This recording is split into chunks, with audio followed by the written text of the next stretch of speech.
On the campaign trail today, Hillary Clinton does touch on it a little bit. She's in Scranton, Pennsylvania with Joe Biden, the vice president, for the first time. That, of course, is his hometown. This is what she had to say. We face real serious challenges in America. We need serious leadership. This is not a reality TV show. It's as real as it gets. Look at what's happening in Milwaukee right now. We've got urgent work to do to rebuild trust between police and communities and get back to the fundamental principle: everyone should have respect for the law and be respected by the law. Okay, who can argue with that? But what's the plan? State Senator Nina Turner of Ohio with us here on Ed Schultz News and Commentary. Nina, nice to have you with us. Great to join you, Big Eddie. Your thoughts on Milwaukee and what you just heard from candidate Clinton? I mean, Milwaukee is devastating, but as you pointed out, I mean, all of these things are predictable. No, they are not right. My heart really ached to see that gas station, not just because the gas station was burned down, but people could have got hurt. And you don't set a daggone gas station afire, but then the fact that there were workers inside that gas station who could not get out.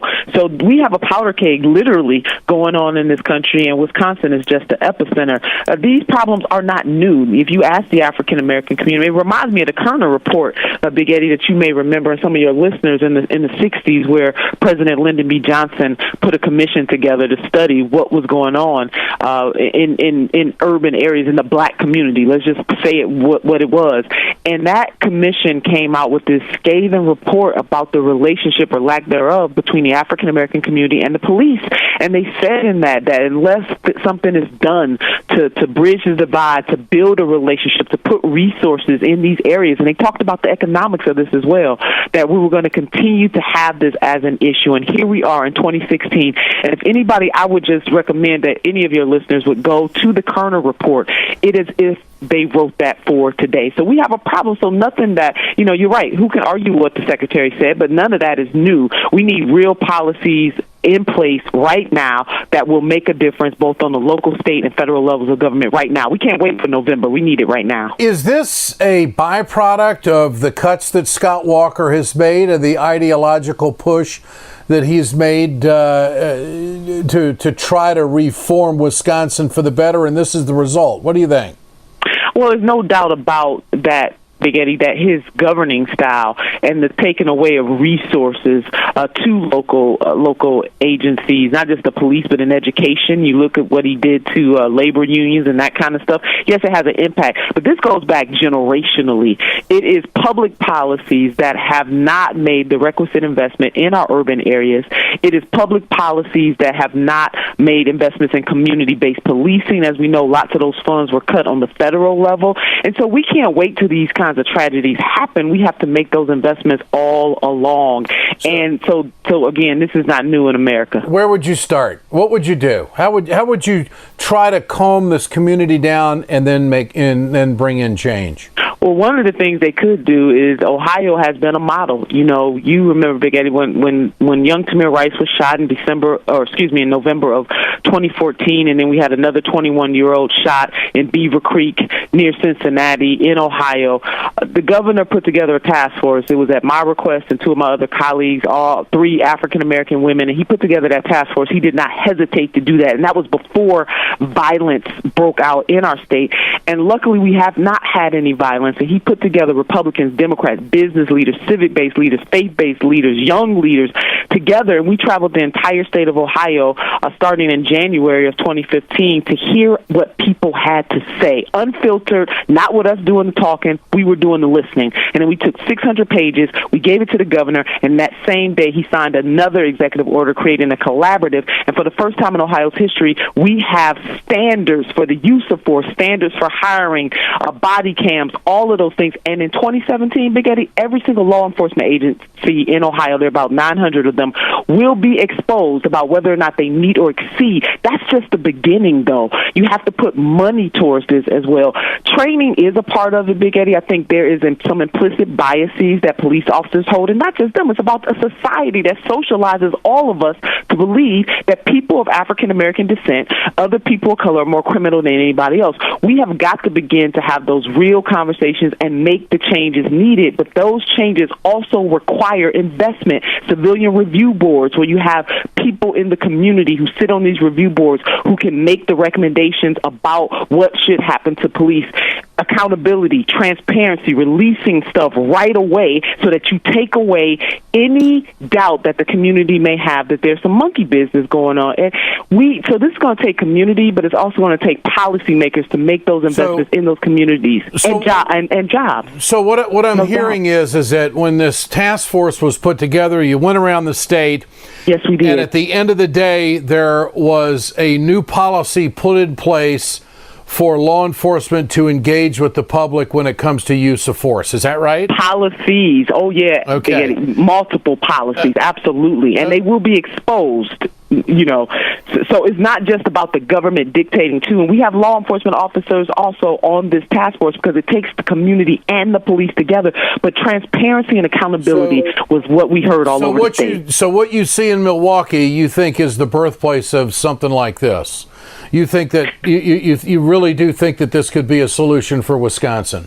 One of many, but they should have done. The governor should have done that a long time ago because it doesn't take a rocket scientist to know that things were going to erupt. And Wisconsin is just the beginning. It's going to happen, all over this. It's going to continue to happen all over this country unless something is done. And you know what? And I'm speaking as a mother of a police officer, Big Eddie. My son is in law enforcement. My husband was in law enforcement, so I get both sides of this. I understand that my son could have been Castile.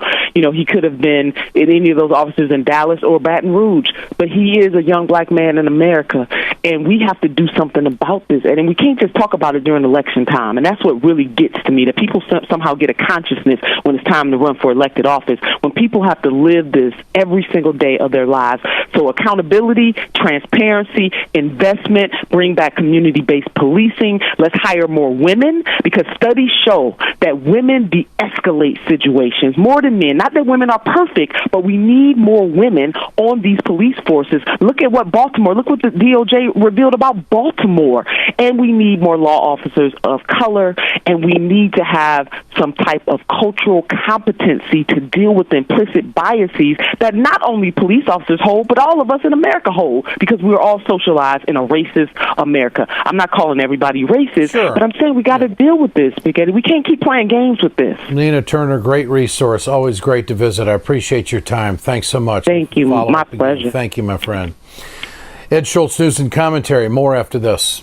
Hey, folks, you've heard me talk about BioGreen Clean. I'm going to show you right now on my airplane just how tough this is. I want you to keep in mind, chemical-free, 100% plant-derived, biodegradable. It is the safest cleaner that you can get, and it's the most effective. Go to our website, wegoted.com, or go to biogreenclean.com. www.biogreenclean and order today.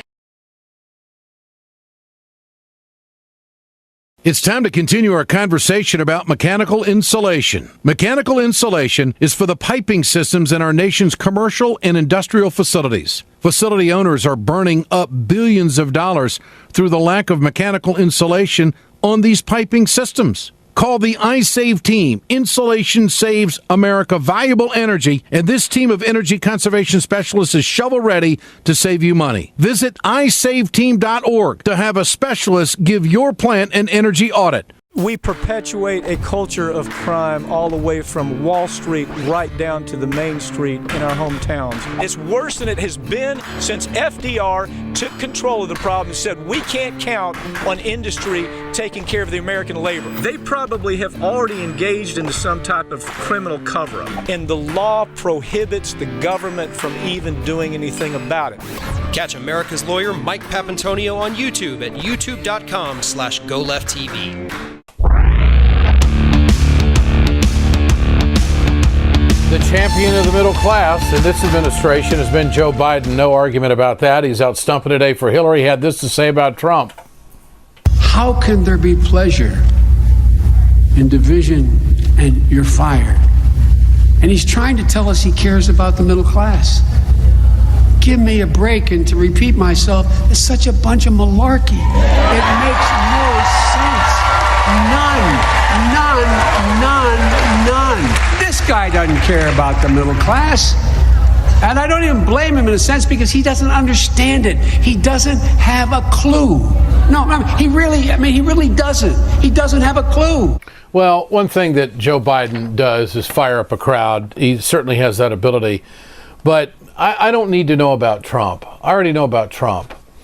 I need to know from the candidate and I'm getting more of this from Hillary Clinton, on where she stands on her tax proposal and restructuring and comparing it to Trump. And she touched a little bit about that today as well in Scranton, Pennsylvania. I know some of you may have friends up here in northeastern Pennsylvania who are thinking about voting for Trump. You know, I know. Friends should not let friends vote for Trump. Just in case you can have a conversation, explain that Donald Trump would give trillions, that's trillions with a T, in tax cuts to big corporations, millionaires, and Wall Street money managers. That would explode the national debt. See, now that right there is Class D softball pitch to anybody who supported Bernie Sanders. I mean, it's a combination of Trump going down that road, what Hillary Clinton just explained, and what Hillary Clinton has to offer. And you may sit there as a Sanders supporter and still not be in the camp. That's a very few percentage right now. I think it's like at about 13%. But that could make a big difference. Interesting work by Cheryl Atkinson put out showing the poll numbers. Folks, when you have a poll that is within the margin, and we showed this on TV last week in Iowa, in South Carolina, and also in Florida, when they're within the margin, that means anything can happen. And when it's within the margin, it's going to come down to two things: turnout and voter suppression. And we know the Republicans are pretty good at that. The fact is that this has the makings of being either a blowout or it has the makings of being a very close race and too close to call. And I think that turnout is going to be inherently important for both sides. Trump's going to need it because he's alienated so many people. But the red meat that Trump threw out today in Youngstown, Ohio on fighting terrorism is going to appeal to his base. And no one's pointed this out. There's one thing Bush and Cheney always did. They always appealed to their base. Last time I checked, they either won or stole the election. Ed Schultz, News and Commentary. We're back tomorrow.